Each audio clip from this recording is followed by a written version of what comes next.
রোগ হলে নাকি গুনাহ মাফ হয়, তাহলে মানুষ রোগ থেকে রক্ষা পেতে চায় কেন? রোগ হওয়া তো ভালো, গুনাহ মাফ হবে। প্রশ্ন তো সুন্দর প্রশ্ন, মাশাআল্লাহ। রোগ হলে, বিপদ হলে গুনাহ মাফ হয়। প্রশ্নকর্তার প্রশ্ন হলো, যেটা গুনাহ মাফ করে সেটা তো ভালো জিনিস, তাহলে রোগ হলে আবার রোগ থেকে মুক্তির জন্য দোয়া কেন চাই আমরা?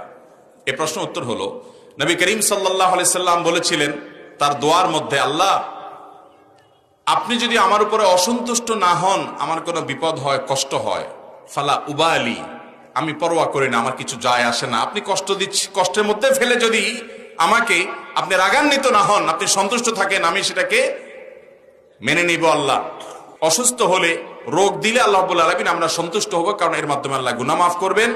কিন্তু যদি আল্লাহ তাআলা সুস্থতা দান করেন, তাহলে আরো বহু গুনাহ মাফের উপায় আমি বের করতে পারবো, অনেক আমল করতে পারবো যার মাধ্যমে গুনাহ মাফ হবে। এই জন্য ইমানদার সুস্থতা চাইবে, অসুস্থতা না। কিন্তু অসুস্থ হলে সে সবর করবে এবং জানবে যে এর পিছনে কল্যাণ অবশ্যই